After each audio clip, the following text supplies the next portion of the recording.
सुधांशु त्रिवेदी जी, शुरुआत आपसे ही करते हुए, राहुल गांधी की ओर से सीधा हमला किया गया है। उनकी ओर से कहा गया है कि गरीबी को छिपाने की कोशिश की गई है इस G20 के कार्यक्रम में, और वास्तविकता को छिपा देने से सच छिप नहीं जाता है। साथ ही ममता बनर्जी की ओर से कहा जा रहा है कि G20 में कमल के फूल का इतना ज्यादा इस्तेमाल क्यों किया है बीजेपी ने। दोनों का ही जवाब दीजिए।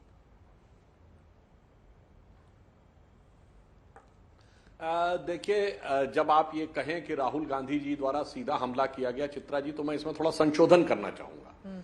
हमें अब ये कहना चाहिए कि राहुल गांधी द्वारा उल्टा सीधा हमला किया गया है, क्योंकि हमला करना और इस ढंग की बात करना ये उनकी फितरत में शामिल है। अब ये जो बात कह रहे हैं, गरीबी को छुपाने की कोशिश, क्या भारत में तो गरीबी से इतने लोग बाहर निकले, ये IMF की रिपोर्ट ने कहा है। वो IMF जिसमें डॉक्टर मनमोहन सिंह काम कर चुके हैं। अगर राहुल गांधी जी को विश्वास नहीं है कि डॉक्टर मनमोहन सिंह जिस संस्थान में काम कर चुके हैं तो अलग बात है। और मैं याद दिलाना चाहता हूं, एशियाड हुआ था 1982 में जी। और 1983 में नॉन अलाइन समिट हुई थी। पूरी झुग्गी झोपड़ियां हटा दी गई थी, यानी उन सबको खदेड़ दिया गया था और कोई प्रॉपर रहने की जगह नहीं दी गई थी। विपक्ष के कई नेताओं ने उस समय बोला था कि इंदिरा जी का गजब का तरीका है गरीबी हटाने का। गरीब हट गए, गरीबी हट गई। दिल्ली में लाखों गरीबों को हटा दिया गया था। इसलिए मैं कहता हूं बहुत सारी चीजें भूल जाते। यहां तो कौन सी छुपाने की बात, एक यथार्थ की स्थिति दिखाई जाती है जो देश की इतनी उभरती हुई शक्ति भारत की दिखी जी। एक कॉम्प्रिहेंसिव स्टेटमेंट आ गया जो बाली में नहीं आ पाया था। बिल्कुल। परंतु कुछ लोग ऐसे होते हैं जिनको सिर्फ विघ्न में संतोष है। बताइए, पूरी दुनिया के बड़े से बड़े राष्ट्राध्यक्ष भारत आ रहे थे और भारत में सहमत दिखा रहे थे। पता नहीं राहुल गांधी जी कौन सी उल्टी चाल को चलते हुए विदेश चले जा रहे थे और भारत के बारे में अनापेक्षित, अवांछनीय, आपत्तिजनक टिप्पणियां करते जा रहे थे। तो मुझे लगता है कांग्रेस के प्रवक्ता को जवाब देना चाहिए कि भाई ये सब बाहर आए थे, ये सारे वो देश हैं जहां जाके राहुल गांधी ने भारत के बारे में ज्ञान दिया है। जर्मनी था तो जर्मनी के भी ओलोफ शोल्ज थे, ये ब्रिटेन में थे तो वहां ऋषि सुनक यहाँ पे थे, अमेरिका था जहां से जाके इन्होंने ज्ञान दिया। उन देशों की बात बता रहा हूं, वहां के जो बाइडेन थे, और उनके ननिहाल इटली की प्रधानमंत्री जॉर्जिया मेलोनी भी थी। और ये सब मोदी जी की प्रशंसा कर चुके हैं। मगर यह है कि भाई जिसके मन में कोई चश्मा चढ़ा हुआ हो तो उस चश्मे के थ्रू अगर दृश्य को देखना चाहे तो मुझे लगता है दोष चश्मे का है, दृश्य का नहीं। आलोक शर्मा जी वो कह रहे हैं दृश्य का दोष नहीं है, और जिस तरह की प्रसिद्धि प्रधानमंत्री नरेंद्र मोदी को मिली है G20 के सफलतम आयोजन से, वो कांग्रेस पार्टी को दरअसल बर्दाश्त ही नहीं हो रहा है। अभी बदत है भाई, अभी बदत है। देखिए, मुझे लगता है कि देश की प्रसिद्धि हो बहुत अच्छी बात है, लेकिन देश की विदेश नीति एक व्यक्ति की छवि सुधारने के लिए पूरी तरह से झोंक दी जाए, हजारों करोड़ रुपया खर्च होने के बाद आउटकम पे नाम पर यह आए कि मोदी जी की छवि विश्व में बहुत अच्छी हो गई है, तो बड़ा दुर्भाग्यपूर्ण है।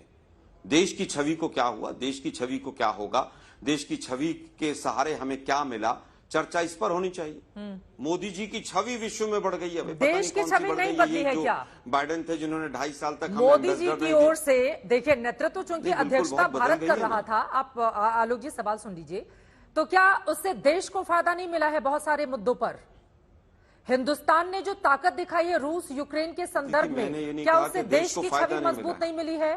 चीन के संदर्भ में क्या देश की छवि मजबूत नहीं हुई है? आलोक शर्मा जी, देखिए मुझे लगता है, सुनिए ना, हाँ बिल्कुल, चीन के संदर्भ में देश की छवि मजबूत हुई है।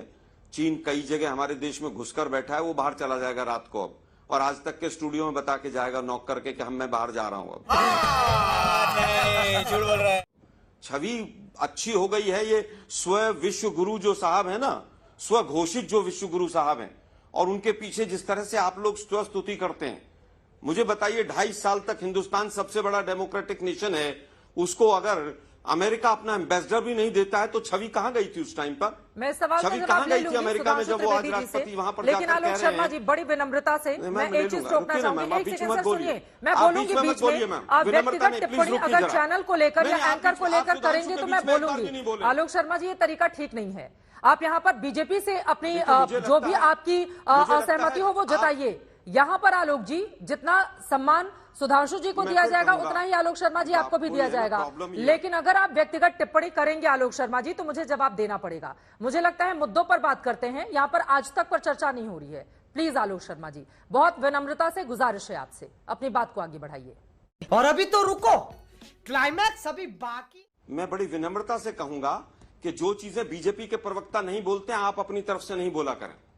आपने 3 मिनट पहले ऐसा ही किया, इसलिए मैंने चैनल पर आरोप पर एक काम कीजिए, आप मुझे सवाल लिख के भेज दीजिए। आलोक शर्मा जी, आप मुझे सवाल व्हाट्सएप कर दीजिए, मैं वही सवाल आपसे पूछ लूंगी। बहुत अच्छा है, पूरा देश देख रहा है कि आलोक शर्मा जी मुझे सवाल बता रहे हैं कि मुझे आपसे कौन से सवाल करने चाहिए, कौन से नहीं। देश देख रहा है, पूरा देश देख रहा है कि चित्रा त्रिपाठी बीजेपी की सरकार को बचाने के लिए क्या कर रही है।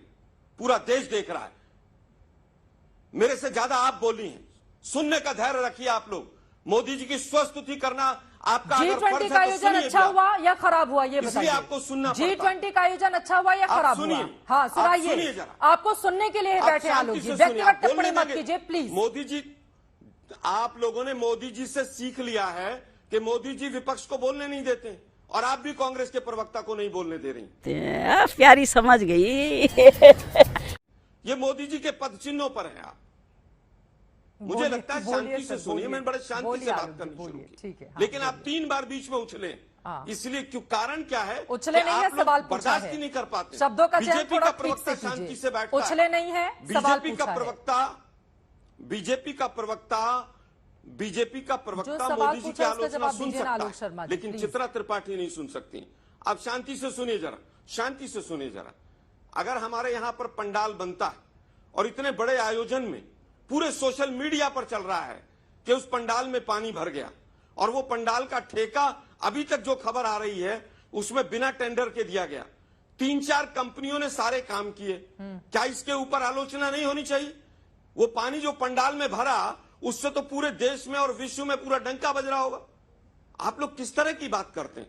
जो सवाल उठाए जाने चाहिए वो सवाल उठाए जाएंगे। ब्रिक्स से आए, बड़ा ढोल नगाड़े पिटे।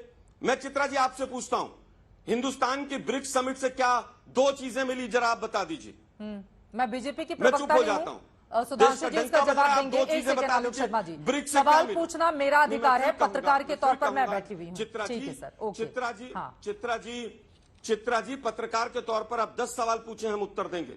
बीजेपी के प्रवक्ता की तरह आप सवाल पूछेंगे तो वैसा ही मैंने उत्तर कह दिया ना, आप सवाल का से बता दीजिएगा, मैं आपसे वही बहुत ढंग का बजा। ठीक है आलोक जी, नाराज मत होइए, मेन मुद्दे पर बोलिए। प्लीज रुकिए, आपका ओपनिंग कमेंट आपका गलत था, इसलिए आपको रोका गया। 53 देशों को अफ्रीका में कर्ज मुक्ति मिल जाएगी, और हिंदुस्तान के ऊपर 3 गुना कर्जा हो गया, उसके ऊपर भी सवाल पूछ लें आप। पूछ लेती हूँ, दिखा रहा पता नहीं क्या बम पूछ लेती हूँ मैं सुधांशु जी से। इतना एक मिनट सुनिए ना मैडम, सुनिए ना मैडम, एक मिनट। आप पूरे मेरे वक्तव्य के बीच में बोलती रहिए, क्योंकि आप बीजेपी की आलोचना नहीं सुन सकती हैं, इसलिए व्यक्तिगत तौर पे कह रहा हूं मैं आपसे। आप सुनिए धैर्य से, सुनने की आदत डालिए आप लोग। 6-7 महीने हैं इनके, जा रहे हैं। वापस आता हूं मुद्दे पर। मैं एग्रीकल्चर की बात आई, भाई हमारे यहां पर एग्रीकल्चर में प्रति व्यक्ति आय 32 रुपए से घटकर 27 हो गई, लेकिन पूरे विश्व को विश्व गुरु साहब एग्रीकल्चर में इनकम कैसे बढ़ाई जाए उसके बारे में बता रहे हैं। हमारे यहां पर सूखे की सिचुएशन है, उससे निपटने के लिए नीति आयोग से संबंधित एक मीटिंग नहीं हुई, लेकिन पूरे विश्व को हम बता रहे हैं। भाई बहुत अच्छी बात है, G20 पे आपने 20, 25, 30 हजार करोड़ रुपया केवल एडवर्टीजमेंट पे खर्च कर दिया।